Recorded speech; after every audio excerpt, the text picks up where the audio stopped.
February 10th, 1942, inside the elegant Raffles Hotel in Singapore, expatriates from across Europe gather for a lavish party. British, Dutch, Australian, and even German socialites glide across the ballroom floor, dancing gracefully with their partners. The music swells, laughter rings out, and for a fleeting moment, war feels far away. Then, suddenly, a thunderous explosion shatters the night, and the dance floor freezes in silence. As guests try to regain their composure, another shock arrives. News that Japan has seized control of Singapore. The Japanese have now crossed the Johor Strait. Good luck. Panic spreads like wildfire. The dreamlike night crumbles into chaos, and the urgency to escape back home becomes a desperate fight for survival. On the docks, husbands and fathers whispered their final goodbyes, pressing trembling kisses on foreheads and hands. Women and children were ushered aboard first. Wives of officials, missionaries, nurses, even bar singers, as if safety could still be promised. On the ship, they were given life jackets, cabins for the little ones, and even hot meals. For a moment, it felt civilized, almost reassuring, as though the war was still far away. Of course, the American. The next morning, the sea was calm. Breakfast was served. Children laughed, and for a fleeting moment, it felt almost like a voyage of peace. But then, the drone of aircrafts cut through the sky. Japanese warplanes descended like vultures. The first explosion tore through the ship's side. Fire erupted, metal groaned, and panic spread like wildfire. Women clutched their children, running in every direction. Some screamed prayers, others leapt into the sea with nothing but sheer desperation. The air filled with smoke, with fire, with the deafening roar of death.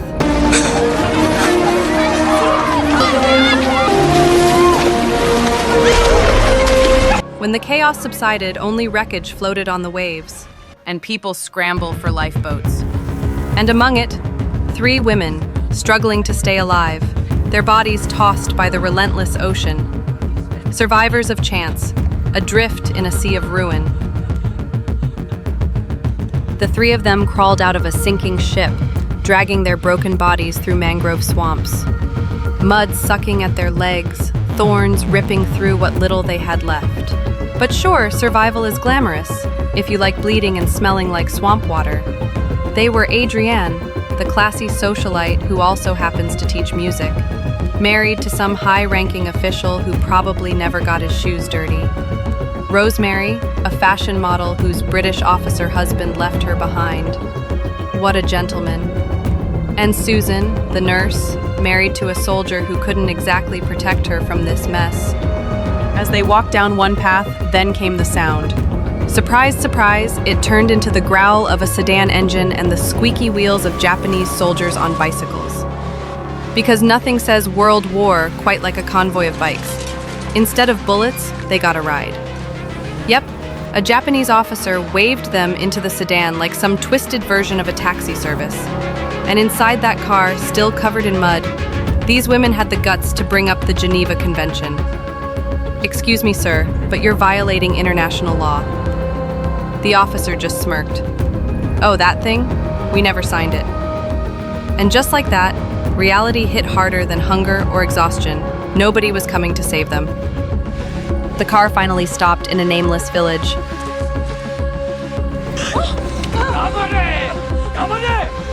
Out they went, shoved to join other prisoners already looking half dead.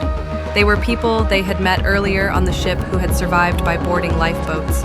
They were separated into men and women. And soon enough, the parade began. Women marched off like cattle into a prison camp. What they found there? A paradise of bamboo huts ready to collapse. They met again with the people who had been on the ship before. Malaria swarming like mosquitoes at a blood bank. The guards? Oh, they were polite, if polite means kicking you around and treating you like garbage. So welcome to camp life, a survival game where the prize isn't freedom, just living one more day. Listen up. The world has flipped. You Europeans, you're not higher than the locals. The irony wasn't lost on anyone. A bunch of well-bred women who once sipped tea from fine china, now forced to line up like school kids being told their privileges expired. Welcome to reality. After that heartwarming welcome speech, they were treated to a 5-star menu. Just enough to remind you you're alive, but never enough to actually keep you alive. Their daily lives became a cruel routine.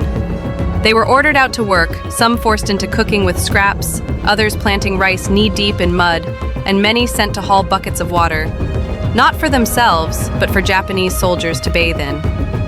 Rosemary, the glamorous model with flawless skin and a body once worshipped on magazine covers, was now knee-deep in filth, literally. Her new job? Turning human waste into fertilizer. Quite the career downgrade, from posing in silk dresses to shoveling manure under the burning sun. Susan, meanwhile, found herself in the makeshift infirmary, side by side with a German woman doctor. With almost no supplies, they fought disease, fever, and malnutrition, trying to keep fragile bodies alive in a place designed to break them. That night, coughs of Mrs. Robert broke the stillness, her body burning with fever, her face pale as death crept closer. In the dead of night, Wing, the Chinese trader who had a way of dealing with locals, slipped out. With whatever valuables remained, rings, a small piece of jewelry, he bartered desperately. Cigarettes, a sip of liquor, and at last, medicine. A fragile hope wrapped in a tiny vial. But at dawn, whispers turned into screams. The Japanese guards had discovered Wing's trade. Dragged into the open yard, accused of smuggling, she was condemned without trial. She was set ablaze. His screams tore through the camp, the fire consuming not only his body, but also the fragile thread of hope the prisoners clung to. The following night, after Wing's execution left a deep scar in everyone's heart, Adrienne sat in front of Margaret, lost in thought, until she softly began to hum.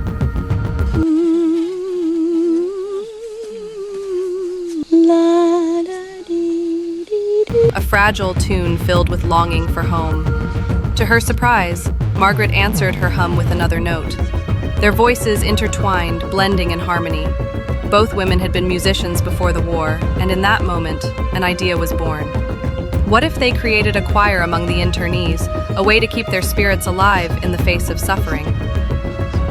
Over the next nights, they began composing simple songs, teaching them verse by verse to the others. But not everyone welcomed the idea. Among them was Tippler.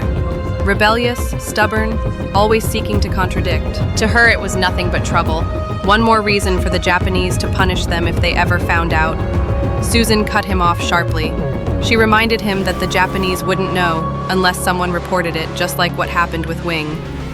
Those words hit Tippler like a slap. He froze, silenced. The next day, during cooking hours, Adrienne and Margaret began training the internees. Adrienne smiled and declared, "This is not just a choir, this is our vocal orchestra." But suddenly, a Japanese guard appeared. With a furious shout, he scattered the group. The women panicked, running in all directions, the kitchen left in chaos. Yet their spirit remained unbroken. The very next day, despite the danger, they gathered again. Their passion burned brighter than their fear. One day, a Japanese soldier entered the camp. He handed Mrs. Robert a folded slip of paper. On it was a list of names, young women with beauty still intact. Rosemary's name was there. So was Susan's and Adrienne's. Am I on there? No. But not Tippler's. The message was clear. Those chosen were being offered a special invitation to spend time with Japanese officers. The promises sounded tempting. Good food, soap, even a more comfortable life than the rest of the prisoners.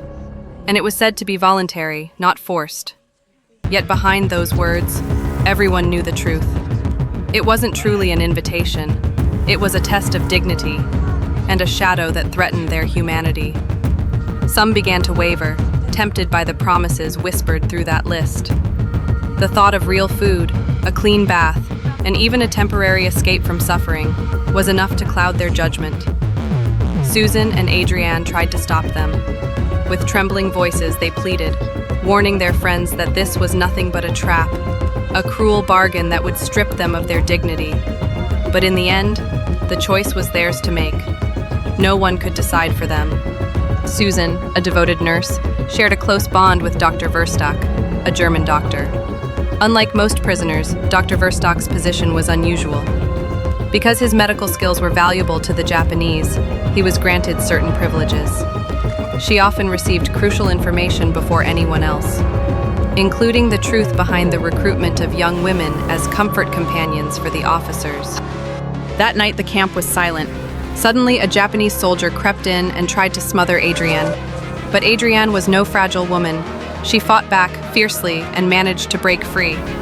Her defiance, however, came with a terrible price. Branded as a troublemaker, Adrienne was thrown into confinement. There, she endured brutal physical punishment under the ruthless watch of Captain Tanaka. By the next day, the news spread among the women. Mrs. Robert, Susan, and Sister Anne bravely stepped forward. They approached Colonel Hirota, pleading for Adrienne's release. With courage and persistence, they convinced him that Adrienne was innocent. Whether out of mercy or reason, Colonel Hirota finally relented. Adrienne was freed, her body battered, her spirit nearly broken. She was then placed under the special care of Dr. Verstock, the only one in the camp capable of truly helping her heal. Weeks after the ordeal with Adrienne, the very first performance of the women's vocal orchestra, there were no instruments, only humming. But from those voices, an orchestra was born. As they began to sing, silence fell across the camp. Each note rose into the night, transcending pain, transcending captivity, as if carrying everyone beyond the barbed wires for a fleeting moment. Even the Japanese guards stood frozen, astonished that such beauty could come from those they deemed powerless. For the women, that night was more than just music. It was defiance. Defiance in its purest form, a declaration that though their bodies were imprisoned, their spirits remained free.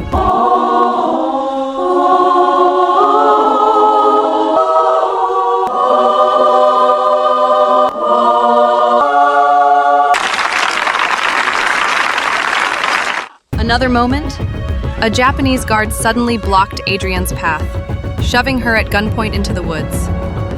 Terrified, Adrienne trembled, certain this would be the end of her life. But once they reached a quiet clearing, the guard gave an unexpected order. He told her to sit. Silence filled the air. Then, to her astonishment, the soldier began to sing.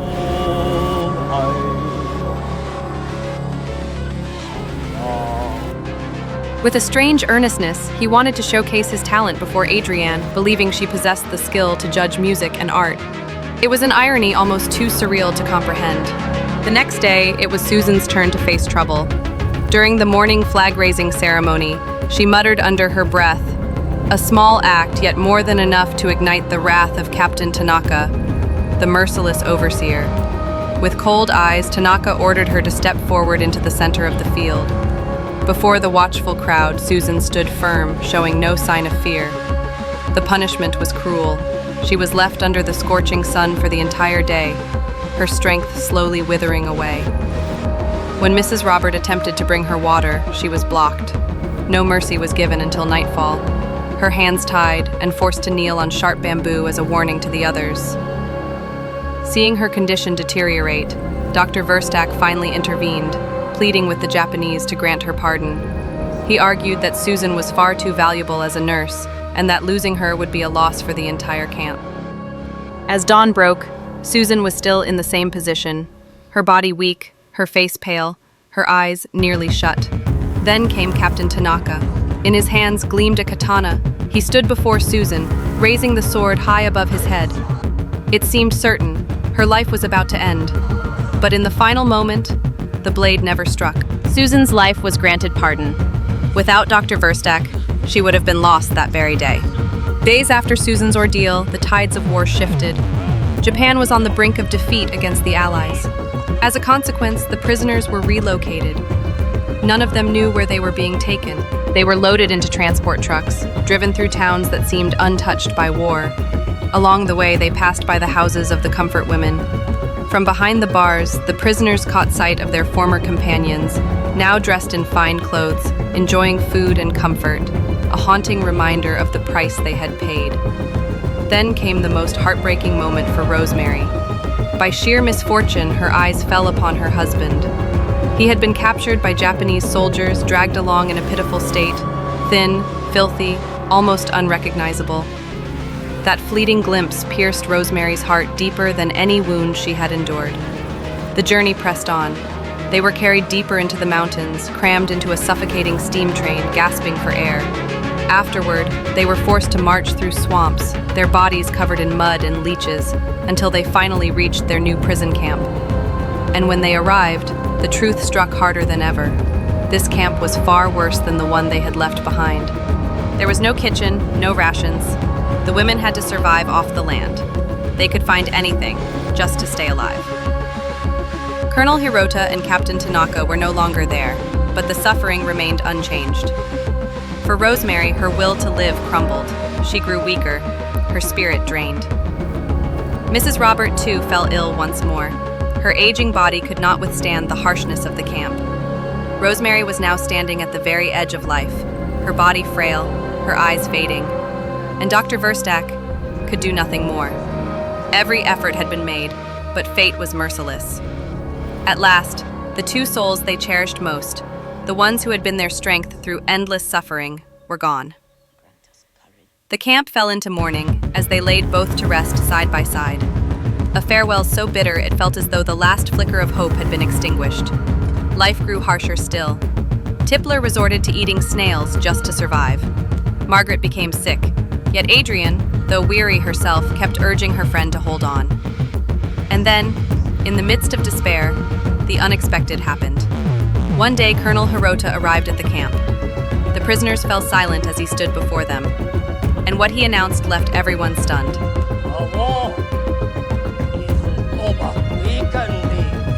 The war had come to an end. The Allies had defeated Japan. And in that single moment, these women were no longer prisoners. They were free. Tears of relief and disbelief filled the air. After years of torment, the path home was finally open. One by one, they were evacuated to Jakarta, to Sumatra, before being sent back to their homelands.